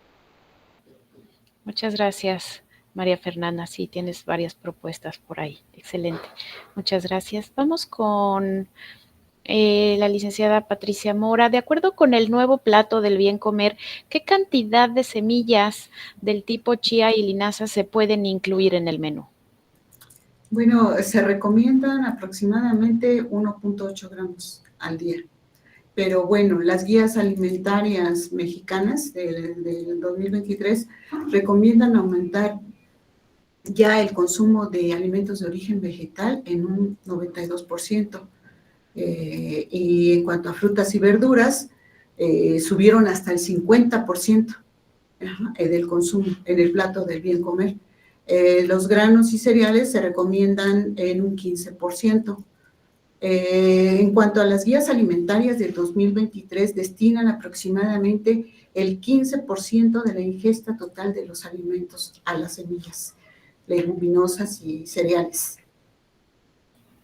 Muchas gracias, licenciada Patricia. Sí, y antes el plato del bien comer no incluía, ¿no?, a los aceites y grasas saludables y ahora, bueno, tenemos esa importante inclusión. Muchas gracias, Patricia Mora. Gracias. Doctor Felipe Carlos Viesca, la siguiente pregunta dice, ¿qué estrategias podrían implementarse para integrar el pulque en preparaciones culinarias modernas sin perder su identidad cultural y simbólica? Híjole. Nada más, no retomo algo que ya comentaba María Fernanda a propósito, ¿no?, de esta pregunta que me hacen. El 13 de octubre, ¿verdad?, el gobierno de Tlaxcala solicita la obtención de una indicación geográfica protegida para el pulque que se elabora en el estado, ¿sí? Y bueno, es parte, ¿no?, de una estrategia que está siguiendo el gobierno federal para tratar de proteger muchos de nuestros alimentos que han sido pirateados y se elaboran ya en otros lugares, haciéndolos parecer como auténticos de un sitio, ¿no?, en particular. Entonces yo creo que este tipo de estrategias, de propuestas, de iniciativas, contribuyen mucho, ¿verdad?, a la revalorización de nuestros alimentos, nuestros productos, nuestros ingredientes tradicionales, aunque llegan a ser muy cuestionables, ¿no?, por el hecho de dejar fuera a un grupo de productores, dejar dentro a otro grupo de productores, pero la intención es muy buena, ¿verdad? Vamos a proteger el pulque de Tlaxcala, estamos en proceso acá en Toluca de obtener una indicación geográfica protegida para el chorizo de Toluca y que no se llame de esa manera el chorizo que se produce quién sabe en qué lugar, ¿sí? Entonces, menciono, ¿no?, esto como una estrategia que creo que puede impulsar mucho, ¿verdad?, la revalorización de estos alimentos, de estos productos como el pulque, y en esa medida considero que también se puede trasladar estos beneficios a ámbitos muy específicos como el de la cocina. Excelente, doctor. Poco a poco, muchas gracias. Vamos con Carolina Posada, maestra. Por acá la audiencia quiere saber cómo pueden integrarse No, no es cierto. ¿De qué manera los laboratorios gastronómicos sostenibles pueden fortalecer la formación práctica y el compromiso con la sostenibilidad, pero no solamente en estudiantes de turismo y gastronomía, sino, por ejemplo, en los turistas actualmente?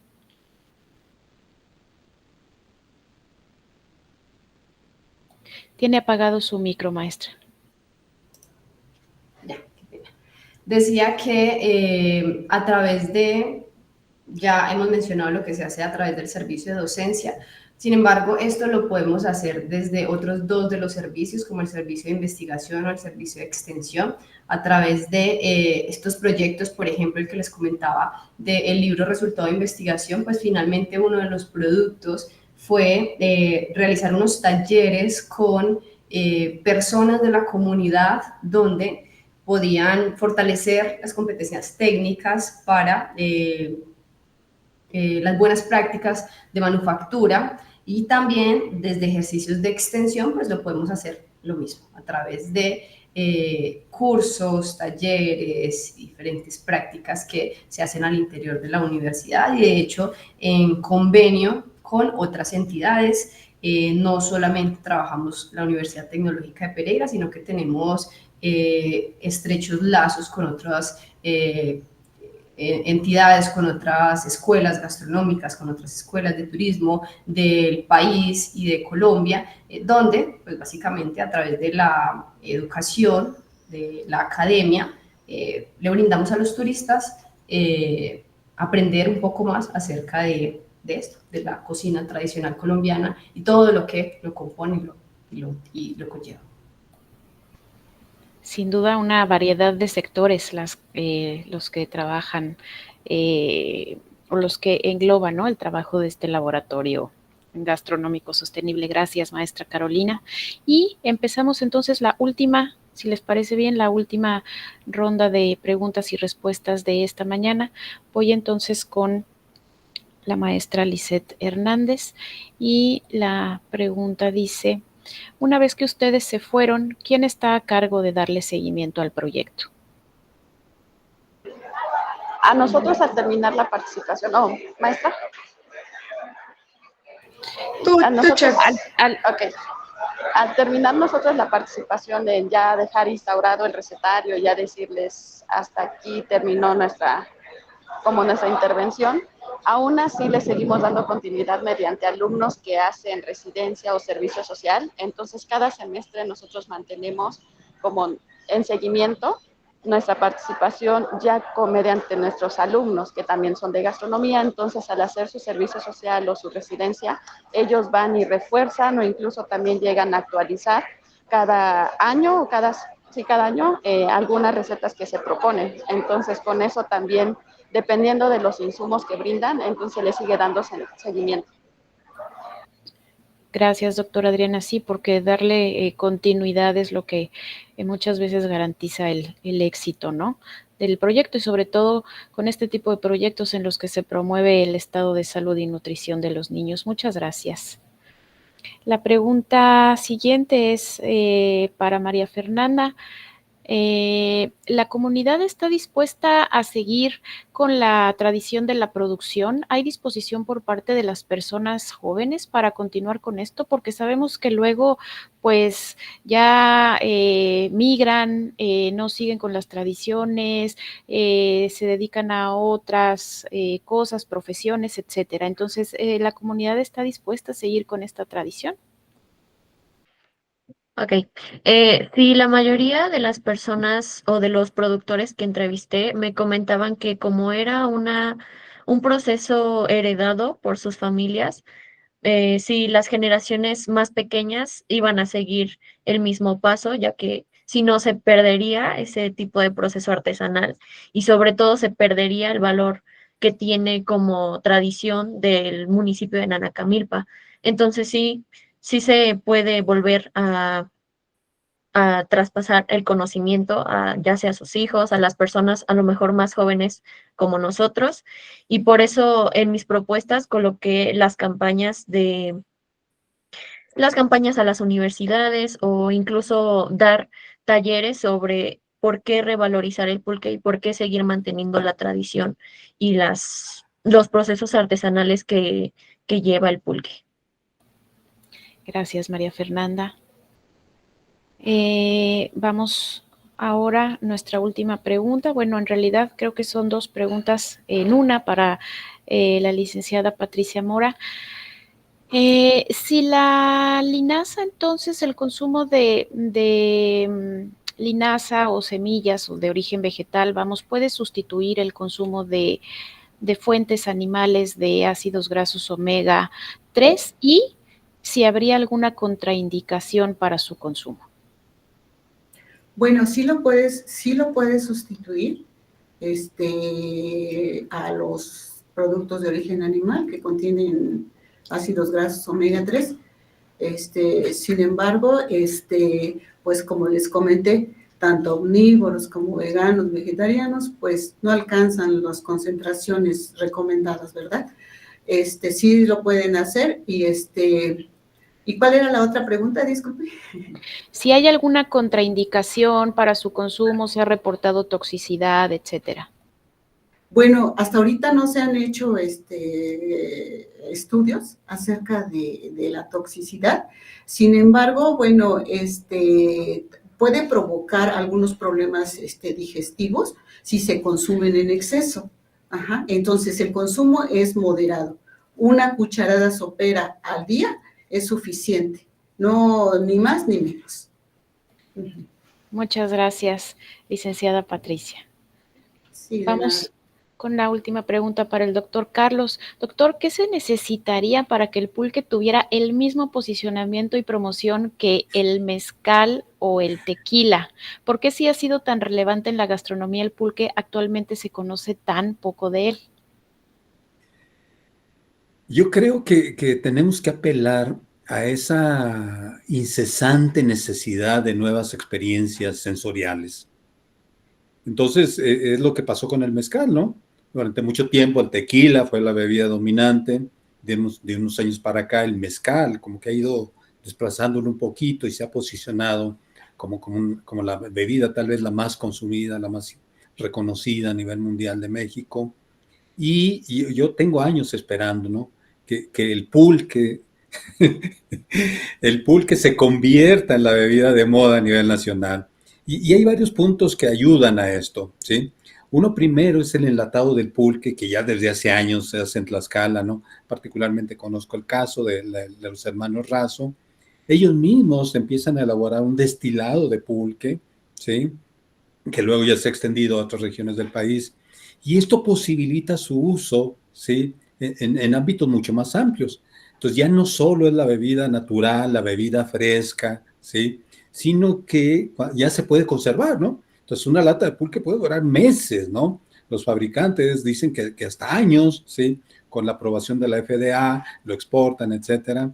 Y esto contribuye, ¿no? Contribuye a su extensión, su expansión. Y nada más entonces esto puede facilitar también su incorporación en preparaciones culinarias. Pero sí tenemos que trabajar en esa cultura, en explotar esa avidez de nuevas sensaciones que tiene el consumidor, ¿no? Y decir, bueno, ahora mira, ahora te ofrezco esto, pero elaborado con pulque, que puede ser natural, puede ser enlatado, puede ser un destilado. Entonces, mucho hay que trabajar, me parece, en ese sentido. Y por supuesto, debería ser un esfuerzo integrado entre productores, transformadores de la bebida, restauranteros, el gobierno federal, academia, etcétera. Gracias, doctor. Sí, y además la ciencia avanza, ¿no? Y bueno, como nos comentaba también María Fernanda, pues se conocen más y más propiedades del pulque, o sea, es un alimento funcional y usted, bueno, nos deja claro que no solamente se bebe, sino que también se come. Entonces, bueno, me parece que uniendo esfuerzos lo lograremos, ¿no? Lograremos con el pulque y con muchos otros alimentos y bebidas tan importantes que tenemos en México, ¿no? Lograremos la revalorización de ellos. Muchas gracias, doctor. Gracias. Y nuestra última pregunta de la mesa del día de hoy para la maestra Carolina: ¿cómo pueden integrarse las comunidades locales y custodios del patrimonio alimentario en los procesos de aprendizaje práctico para generar un impacto socioeconómico y cultural positivo en el territorio? Bueno, hay convocatorias que aplicamos con el fin de obtener recursos para poder llegar a las comunidades en actividades que son gratuitas para el público, para las comunidades, lo que les mencionaba ahorita, por ejemplo, con los niños cafeteritos o los niños de mucha calle. Se gestionan recursos a través de diferentes convocatorias, y esto lo que nos permite es poder contar con la materia prima y todo lo que tiene que ver con la logística para el desarrollo de diferentes tipos de actividades, principalmente aquí en la universidad, en el laboratorio gastronómico, el cual también es un ejercicio muy interesante y muy bonito porque, hablándolo de los niños específicamente, es sacarlos un poco también de sus zonas y llevarlos y mostrarles que hay todo un mundo por descubrir. Entonces, es un ejercicio muy gratificante y pues de esta manera lo hacemos. Muchas gracias, maestra Carolina. Pues debo decirles que una fortuna haberles visto y haberles escuchado sus intervenciones del día de hoy. Vamos a cerrar la mesa de investigación.